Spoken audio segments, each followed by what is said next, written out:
Wow, Jim There Sterling. was just an Achievo. Yes, that was a Chivo. Jim? We'll explain in a sec. Jim, are you there? Hello? Hi, how's it going? Hello, not too bad. I've got you guys added on Skype and a camera and everything. I came on like really late and I figured this is the right place, isn't it? I'm calling into the right number? You so totally are. Or we could call you back on Skype if you prefer, and then it won't cost you anything. Yeah, if you like, we can call you back and save you the phone bill. Or are you on Skype? I am on the Skype right now. I've got you guys added, but I'm not online. There we go. We're online now, so... Yeah, we are on now. So... Okay, I've added you. The name is the same as mine, so just add that, and then I can do the streamy thing. Sounds good. We'll call you back in Sure. a second. We will call you back in just a sec. Okay. If there's a spare minute, just for just a second. I have a Jim present start. of a cake for everybody here. The achievement already popped up. It did. It was gonna, Jim be attached to appears. the presentation, but Oh, okay. this is for Jared because he's driving. Oh, thank you. And Here you are. for You can those- eat it all It's right almost now. a tradition. Almost. The hilarious part with that achievement is that it didn't actually necessarily require that it was you I know. to trigger the achievement. So But I figured it would be. I'm much quite better impressed than that you it did is. manage to And trigger it a yourself. little bit of inside knowledge is that this is the exact same cake that I brought the very first desert bus. And it was that cake, that holds up well. the first, the cake that you brought Exact the same desert cake. we actually used in a video. Yeah, used in a we rapid used in a fire. rapid fire video while we were filming in the other room. But that was There is a challenge for you and Graham when he gets here to recreate the explaining video using really? hats. So maybe We could do the it with cake. that fun cake. I'll bring this That upstairs. sounds like a I'm bringing this great upstairs. idea. You guys can do your call. Great, thank you. I'll hang around for a little bit. We've got our call coming in here. Okay. Jim. Hello! Hello. Hello! Hi. Hello. Is the video coming in or not? Not yet. Not yet. Oh, well, that's Skype for you. Let me try. I've clicked on the thing. It should There come up. we go. There we go. Woohoo. You're on the internet. Hooray! Right, I literally came in 2 minutes ago, so I don't know what the bloody hell is going on. But someone said charity, so I popped on. That is, Because, yeah. yeah, that is exactly right. So it's Whose lives are we saving? we aren't actually necessarily saving lives, We're but improving we are lives. improving quality of life for children in children's hospitals around the world by raising money to donate toys and games to improve their stays, so that they aren't all bored, making their lives better. Okay. Now I'm up to speed, because I've been getting emails about it, but I didn't know because it's November and I'm a game reviewer, and that's... Busy time of year. Yeah, so I've had all my toys and games to play with, so it would be a big ghost to not help other people get some. Alrighty. So why don't you just let anybody in our chat and live stream who may not know who you are and what you do. I am Jim Sterling from the internet, and I do a show called the Jimquisition on The Escapist, and I also serve as the reviews editor for Destructoid.com. Perfect. So we have some people in our blog who have some questions for you. So let's just dig right in and get started on them. Our first commenter says, "I rate this call 7.5 and I haven't even heard it yet. How do you feel about that?" Well, 7.5 is a very good score if you use the score system bloody properly. So I'm pleased with that. I couldn't be more thrilled with a 7.5 because I'm not Cliffy B. So just to get your take on this, the question for the ages: pie or cake? I prefer pie cake. Pie cake. Which is a full wedding cake garnished with a chop, then all baked in pastry. And that's how I got my fighting Zeus-like physique. Awesome. the person who asked that question also wants to know that if they get a pet before next year's Desert Bus, may they name it after you? Absolutely. Absolutely. I believe all animals should be called Jim Sterling. Not just their names, but the species names as well. What is your opinion on Ubisoft making their Assassin's Creed movie? I am surprised. To see Ubisoft have artistic integrity is astounding. And If only they applied it to their games. Yeah, I'm really cool with that. I love this idea that Hollywood didn't like Ubisoft wanting to make Assassin's Creed too much like Assassin's Creed. I find that kind of encouraging in an industry that is more than happy to sell off its property rights to the highest bidder. So I think it's kind of cool that Ubisoft was like, no, we want this film to be, our vision, like the creator's vision for what it is, which I assume is what it is, unless they just want to sell you half a movie and then sell the conclusion as DLC later, and Hollywood is unhappy with that. And then promise you a sequel with a new character, and then make 3 sequels with the original character before they actually get around to making the sequel. If enough people watch our Rayman movie, then might have the funds to do a sequel for this. So our next commenter on the blog asks, you have a very polarizing personality and reputation among online gaming media. Do you find that this polarization is a net positive or a net negative as it relates to your career? I would assume it's a positive. I'm still employed, so I can only assume it's working. I got my yearly report at Destructoid, actually, from my boss not too long ago, and he just said, what you're doing now, just do that. Do that for another year.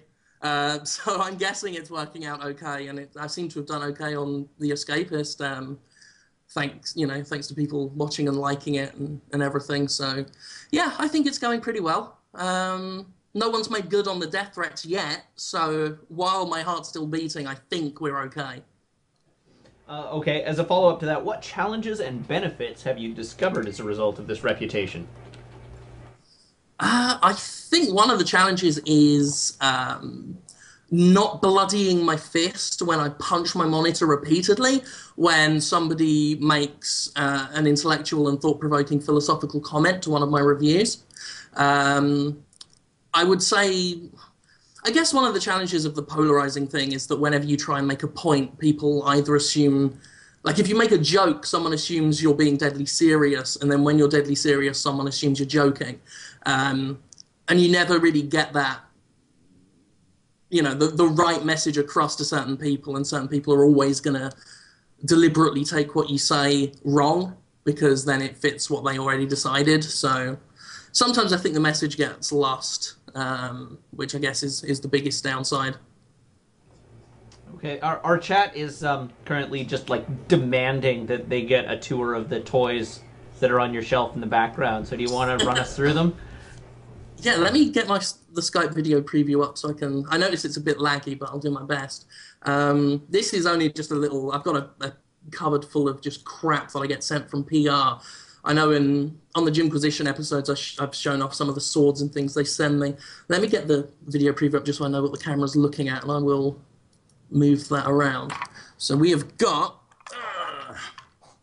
up top, that is Alduin the World Eater from Skyrim, next to a Helghast helmet from the Killzone edition. That Helghast guy actually has light-up eyes, which isn't in the retail one. They sent me that just as do a little preview thing. That is a Boomer, where he's kind of fallen a little bit. There's Sonic the Hedgehog. On the other shelf, we've just got lots of little clutter. I don't know if that can be seen very well. But that is some of the old Kenner aliens. As I've said before, I think on the Jimquisition, I'm a huge Xenomorph fan. That's the Killer Crab alien, which is awesome, because they realised that crab alien sounded stupid, so they had to say it was a killer one, which I don't believe actually exists in the wild. And there are some little chibi Dynasty Warriors figures. There is some Oh, there we go. Sorry, showing off my shitty room. There is a Dead Space figure, some Helghast stuff. There is Jaggy from Fist of the North Star just at the side. That's one of the Sonic 20th anniversary statues next to Kirby, and a fallen over Jake the dog from Adventure Time. Trinity Killer, some little Helghast soldiers, a Rascal King. I realise it's pretty dark. And some characters from a game called Unbound Saga, which was released on the PSP that nobody played. Toucan, and that is probably my little pride and joy. That is the worm from Labyrinth, one of my favourite little things, and then just a load of shitty mess on the floor. So that's everything I've got on my geek shelf anyway. Cool. So there you go, chat. You've been given the grand tour. One of our blog posts asks, crudely drawn pictures are one of the trademarks of your show's visual design. Have you ever considered employing a professional artist to do them, or do you think they would compromise the feel of your show? I could get someone to do it, I think, but I think that would be unfair to ask very talented people to draw penises.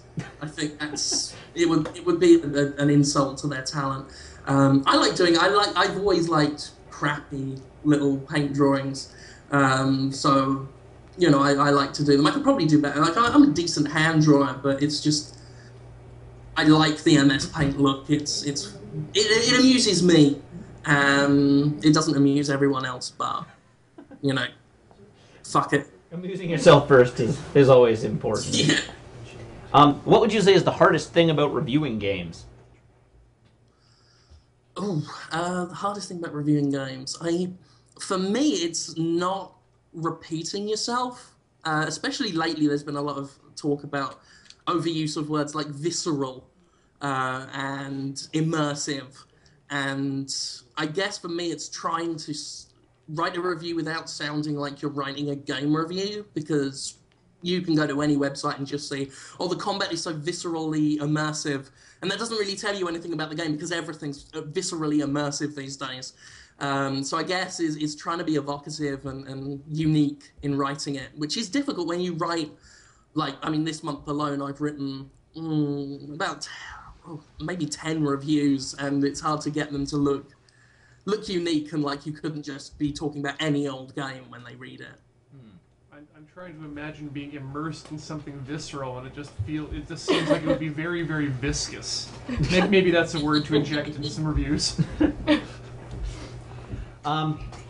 Let's see here. I will find a question. Where did Reggie as a piece of meat come from? This is something that's worked its way into Destructoid before this commenter even joined, and apparently you're the creator of the joke. So why is he a piece of meat?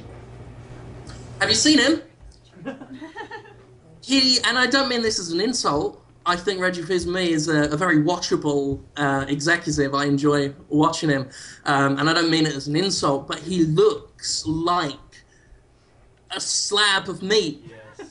Yes. He's a very thick man, he's a very thick sort of built guy, and his flesh is very beefy, and I just would think that if I licked him at E3 it would taste like minestrone and it would be wonderful, and that he sweats like A1 sauce. And yeah, this is something I've been doing for years now, and there's a lot of photoshops, but I'm fairly certain I was the one that sort of first pointed it out. I used to try and do it for everyone, everyone in the industry, but that's the one that caught on. I pointed out before that Peter Moore looks like a cat. He has a very Cheshire cat kind of look to him, whereas Kaz Hirai looks like a PS1 era Tekken character. He's got a very polygonal face. But those have never really caught on. It was just the Reggie Meat Man, which as I say, I only said it because fucking look at him. All right, what was the first game you remember reviewing? That goes back to way before anybody knew who the hell I was. I used to review for a site called Project Wonder Boy, which is still existed. It exists on a site called Actually BTW now. It's kind of an offshoot of that. It's back when I used to review for free. Actually, tell a lie, I think it was Dynasty Warriors 4. Yeah, Dynasty Warriors 4 is the first game I reviewed, as an actual public bit of writing, which I did for a site called Oratory Opinions, which, like many of the sites I wrote for pre-Destructoid, is now long defunct and dead. I've got kind of this stream of failed websites following in my wake, and that was one of them. But yeah, I think that was it. Dynasty Warriors 4. Dynasty Warriors 4. What was the worst experience you've ever had as a game journalist? Possibly the time I was in a bar with some guys from Rare, and they're very secretive, they're very mysterious individuals, and they're very leery of the press. And I was in a bar with some guys. I'd been there to see like some Viva Pinata, like the DS offshoot. I was one of only a handful there, so I was very pleased, very proud to be there. And then I decided to make fun of Perfect Dark Zero in front of one of the developers, who just kind of put his beer down and was just stared at me like with murder in his eyes, with this kind of Hannibal Lecter look for quite a while before someone distracted him, and then they carried on talking. So yeah, there was that, and that was pretty horrific. Do you have a favorite book? Yes, I do. It is the Blade. Yeah, that's the one. The Blade itself. Although I could take the whole trilogy. It's a trilogy of books called the First Law Trilogy, written by Dan Abercrombie. Very talented guy. It's kind of like I want to say hard fantasy, but it's more. It's kind of a satirical fantasy. But anything I say makes it sound like something else that's kind of trite. But it's very original. It's kind of it's an original satirical fantasy, if you believe such a thing even exists these days. But it is like one of the primary characters is a torturer with a broken, like twisted, gnawed off leg, missing teeth because he was tortured for many years himself, and he kind of inflicts that on other people. And he's a very nasty character, but he's also the most likable character in it, and you get to find him very affable. And it's a fascinating book and very fantastically written, and he's still doing books set in that world. So I always recommend that book to anybody looking to, possibly even people who don't really like fantasy, because it's got such a focus on politics and characters that really don't fit their archetypes that I think anybody could really enjoy it. Okay. Anybody else around the room have anything to add? Please do. Or shall we start winding down? Okay. We have a we have a challenge that is going on right now where someone is offering to donate $5 up to a total of $500 for a fact that we can collect from any person that we talk to. So we are looking for a fact from you, some sort of piece of trivial knowledge that is true. That you find particularly interesting or unusual? I assault my family with facts all the time. Now I can't think of a single one. The whiptail lizard, this is one I learned recently, I think reading Cracked. The whiptail lizard is almost predominantly all-female species.